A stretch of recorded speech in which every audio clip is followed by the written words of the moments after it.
حبايبي ازيكم عاملين ايه؟ يا رب تكونوا بخير في احسن حال. الصيف بدأ بقى يهل علينا. النهارده بقى هنعمل مع بعض كيكه كده ترطب على قلبنا في الصيف اللي بدأ ده. هنعمل مع بعض كيكه قدرة قادر بطريقه سهله جدا وبسيطه وبيضه واحده بس. هنعمل مع بعض الجمال ده.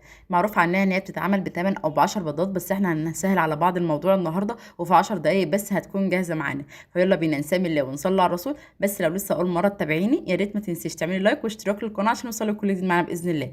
في الاول كده انا معانا هنا صينيه مقاس 26، هفضي فيها هنا كيسين الكريم كراميل اللي بيجوا معانا في العلب الجاهزه.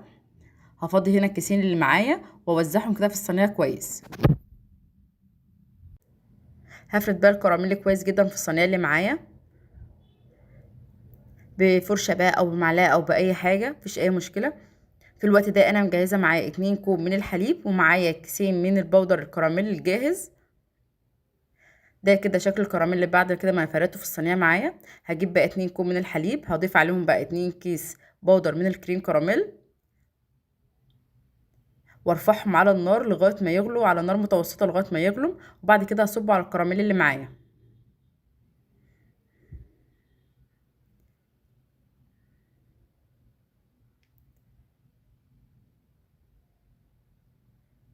هرفعه بقى على النار لغايه ما يغلي، وبعد كده بقى هصبه كده على الكراميل واسيبه بقى لغايه ما يبرد تماما. هركنه بقى كده على جنب او ادخله التلاجة لغايه ما يبرد. في الوقت ده هنجهز مع بعض الكيكه. معايا هنا بيضايه واحده بدرجه حراره الغرفه، هنزل عليها هنا بالفانيليا، ومعايا هنا معلقه كبيره من الخل، ومعايا كوبايه من السكر. هقلبهم كويس جدا. احنا النهارده مش محتاجين بقى لا خلاط ولا مضرب، هي بس بمضرب السلك على طول وهتبقى جاهزه معانا.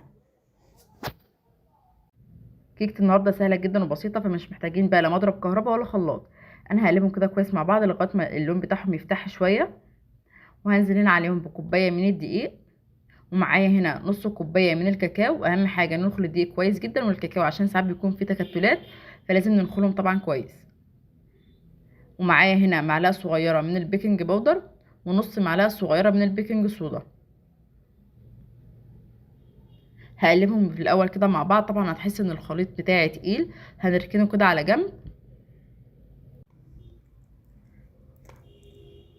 هركب بقى الخليط كده لغايه بس ما نجهز بقى الخطوه الاساسيه اللي معانا هنا نص كوبايه من الميه، وهضيف عليهم نص كوبايه من الزيت. وعايزه اقولك ان الخطوه دي بتخلي الكيك معايا يطلع معايا هش جدا وفاضي وفي منتهى الجمال. هرفعهم على النار لغايه ما يغلوا تماما. انا ضفت هنا نص معلقه كده من القهوه سريعه الذوبان، بتعزز كده الطعم معايا وبتخلي ريحه الكاكاو معايا تكون غنيه. انا هنا بعد ما الزيت كده والميه وصلوا كده للغليان هضيفهم كده على خليط الكيك واقلبهم كويس جدا. هقلب بقى خليط الكيك ده كويس جدا عشان ما يكونش فيها اي تكتلات.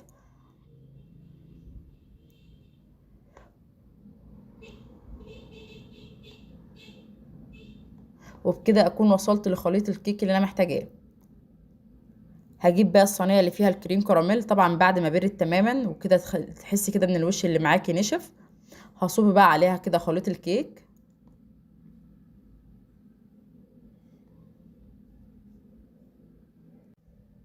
هصب بقى كل خليط الكيك اللي معايا وبدخلها كده الفرن على درجه حراره 200.